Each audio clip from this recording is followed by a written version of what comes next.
Hello everyone, welcome back to our channel lovely vibes of life. ఇప్పుడు మేము సప్తనది సంగమమైన సంగమేశ్వరం వెళ్తున్నాము. ఇక్కడ సప్తనది సంగమం మాత్రమే కాదండి, ఇంకొక స్పెషాలిటీ కూడా ఉంది. ప్రపంచంలో ఎక్కడా లేని విధంగా ఇక్కడ ఈశ్వరలింగం అనేది యాపముద్దుతో ప్రతిష్టాపితం చేయబడి ఉన్నది.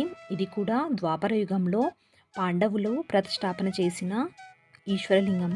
మేము ఇక్కడ సంగమేశ్వరం రావడానికి ముందు కొలని భారతి అమ్మవారి దగ్గరికి వెళ్ళి అక్కడ దర్శనం చేసుకుని ఇక్కడికి వస్తున్నాము. వచ్చే దారిలో అయితే చాలా గాలి వస్తుంది.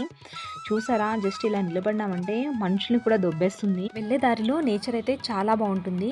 నేచర్ని చాలా బాగా ఎంజాయ్ చేస్తూ వెళ్ళొచ్చు. ఆ పిల్లలైతే ఆ వీచే గాలిలో చాలాసేపు ఆడుకొని ఆ తర్వాత టెంపుల్కి వెళ్ళాలని బయలుదేరాము. మేమున్న ప్లేస్ నుంచి టెంపుల్ యొక్క టోటల్ వ్యూ అయితే ఇలా కనిపిస్తూ ఉంటుంది.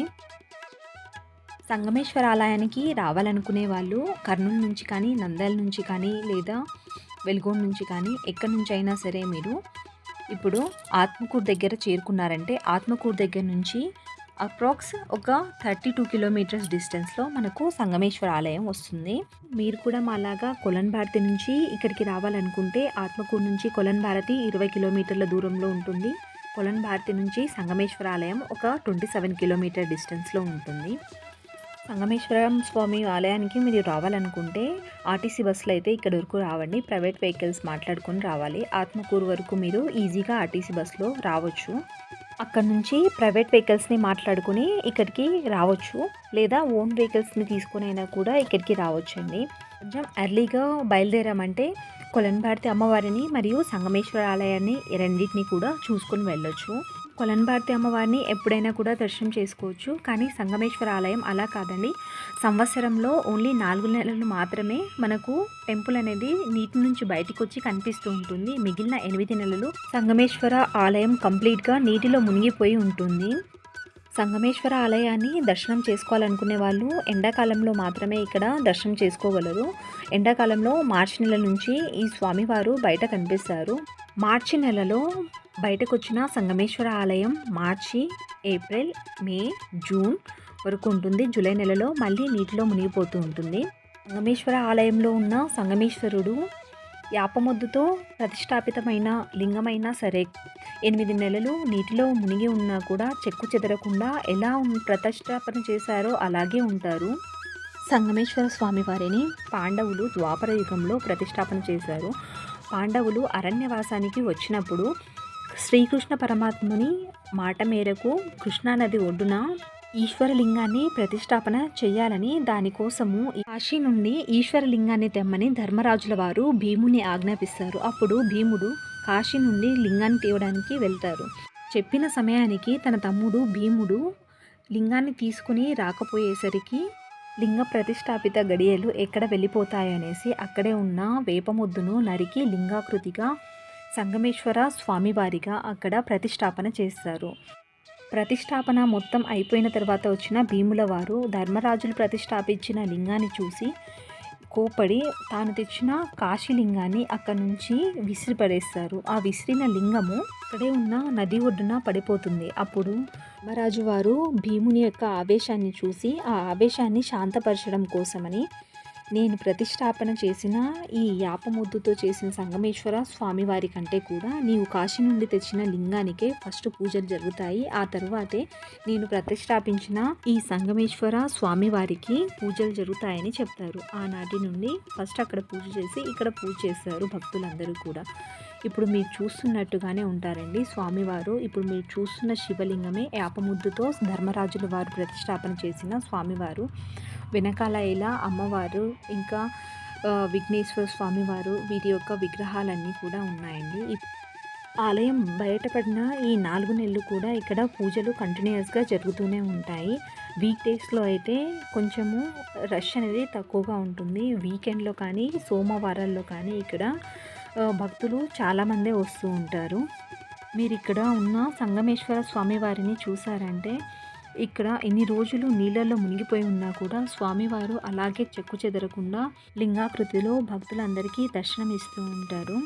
ఇక్కడ వెళ్ళిన వారందరికీ కూడా స్పర్శ దర్శనం ఉంటుందండి. స్వామివారిని మనము తాకి అక్కడ అభిషేకం కూడా చేసుకోవచ్చు. పండితులు ఉంటారు, మీకు ఏ పూజ కావాలన్నా చేయిస్తూ ఉంటారు. మేము ఇక్కడికి ఫ్రైడే రోజు వెళ్ళామండి. మాకైతే దర్శనం చాలా బాగా జరిగింది. టోటల్ టెంపుల్ యొక్క సరౌండింగ్స్ ఇలా ఉంటాయి. సంవత్సరంలోని 8 నెలలు నీటిలో మునిగి ఉండటం వల్ల ఇక్కడ ఆలయ ప్రాంగణం అంతా ఈ విధంగా కనిపిస్తూ ఉందండి. అక్కడక్కడ కొంచెము రాళ్ళు అనేవి తెగిపోయి ఉన్నాయి. ఇక్కడ సంగమేశ్వర ఆలయం దగ్గర 7 నదులు కలిసి ఒక సంగమం లాగా ఏర్పడడం వల్ల ఈ ఆలయాన్ని సప్తనదుల సంగమేశ్వరం అని కూడా పిలుస్తూ ఉంటారు. ఇక్కడ ఉన్న 7 నదులలో ఒకటి కృష్ణ, రెండవది వేణి, 3 తుంగ, 4 భద్ర, 5 మలాపహారిణి, 6 భీమరతి, 7 భవనాశిని, ఇలా 7 నదుల సంగమం అనేది ఉంటుంది. ఇక్కడ ఉన్న 7 నదులలో భవనాశిని అనే నది మాత్రము పురుష నది. మిగిలిన నదులన్నీ కూడా స్త్రీ నదులు. నదులన్నీ కలిసి నల్లమల్ల అడవుల మీదుగా వెళ్ళి శ్రీశైలం చేరుకుంటాయి. ఈ సప్తనది సంగమంలో స్నానం చేస్తే 7 జన్మల పాపాలు వెళ్ళిపోతాయని చాలామంది ఇక్కడ పుణ్యస్నానాలు చేస్తూ ఉంటారు. అంతేకాక పితృదేవతలకు పిండ ప్రదానాలు కూడా చేస్తూ ఉంటారు. ఇలా పిండ ప్రదానం చేయడం వల్ల వారి యొక్క 7 తరాలకు సంబంధించిన పితృదేవతలందరూ సద్గతులను పొందుతారని ఇక్కడ చెప్తూ ఉంటారు. టెంపుల్ లొకేషన్ అయితే చాలా బాగుంది. దర్శనం చేసుకొని మేము ఇలా బయటకు వచ్చాము. బయటకు వచ్చినప్పుడు అక్కడ నది నుంచి వచ్చే ఈ చిన్న చిన్న బోట్లు అవి చాలా బాగా కనిపిస్తున్నాయి. ఇక్కడ ఎవరైనా బోటింగ్కి వెళ్ళాలనుకుంటే వారికి ఇలా బోట్స్ అనేవి అవైలబుల్గా ఉంటాయి. ఇప్పుడు మీరు చూస్తున్న ఈ నది, ఆ దూరం నుంచి కనిపించే ఆ కొండలు, నల్లమల్ల అడవులలో నుంచి లొకేషన్ అయితే చాలా బాగా అనిపిస్తుంది. అక్కడ నుంచి వెళ్ళాలని కూడా అనిపించదు. ఇప్పుడు మీరు చూస్తున్నదంతా టెంపుల్ యొక్క బ్యాక్ సైడ్లో ఉన్న లొకేషన్ అండి. ఇలా ఉంటుంది. ఇప్పుడు మీరు చూస్తున్నదంతా కూడా వర్షాకాలము, చలికాలంలో ఇదంతా కూడా కంప్లీట్గా నీళ్ళలో మునిగిపోయి ఉంటుందండి. పిల్లలైతే ఆ నీళ్ళకు దగ్గరకు వెళ్తామనేసి ఇలా దగ్గరికి వెళ్ళారు. అక్కడ ఆల్చిప్పలు, చిన్న చిన్న శంఖాలు అవి కనిపిస్తున్నాయి, ఏవేవి ఉన్నాయని చెప్తూ ఉన్నారు. చూస్తూ ఉండగానే అక్కడ బోటింగ్కి వెళ్ళిన వాళ్ళు తిరిగి వచ్చేసారు. వచ్చి ఇక్కడ ఇలా వదిలేస్తున్నారు వాళ్ళని. ఇక్కడ బోటింగ్స్ వెళ్ళే వాళ్ళకి బోట్లు చాలానే అవైలబుల్గా ఉన్నాయండి. మాకే ఒక 10 లాగా ఇలా కనిపించాయి. చాలామంది వచ్చినా కూడా మనం ఈజీగా బోటింగ్ చేయడానికి వెళ్ళొచ్చు. ఇప్పుడు మీరు చూస్తున్నది టెంపుల్ యొక్క బ్యాక్ సైడ్ లొకేషన్ అండి. ఇక్కడేనండి స్నానం చేయాలంటే మనం స్టెప్స్ దిగి ఈజీగా స్నానం చేయడానికి ఉంది. మిగిలిన సైడ్లో ఇలా స్టెప్స్ అవి ఏం లేవు. నెక్స్ట్ ఇక్కడ పిండ ప్రదానాలన్నీ చేసేవాళ్ళు ఈ కనిపించే ప్లేస్లలో అంతా చేస్తూ ఉంటారు. ఇక్కడ నుంచి మనం చూస్తున్నామంటే నీళ్ళు అనేవి చాలా బాగా కనిపిస్తూ ఉంటాయి. ఇంకా సన్సెట్ టైంలో, సన్ రైజ్ టైంలో అయితే లొకేషన్ ఇంకా చెప్పాల్సిన అవసరం లేదు, అంత బాగుంటుంది. మీరు ఇప్పుడు చూస్తున్న ఈ టెంపుల్ యొక్క పిల్లర్స్, ఈ టెంపుల్ అంతా నీళ్ళల్లో మునిగిపోయి ఉంటుంది 8 నెలలు సంవత్సరంలో. కానీ ఇవన్నీ కూడా చాలా స్ట్రాంగ్గానే ఉన్నాయండి. టెంపుల్ అంతా కూడా చాలా ప్రశాంతంగా అనిపిస్తూ ఉంటుందండి. ఇలా బయట వైపు కూర్చోడానికి అనువుగా ఉండేలా పెట్టారు.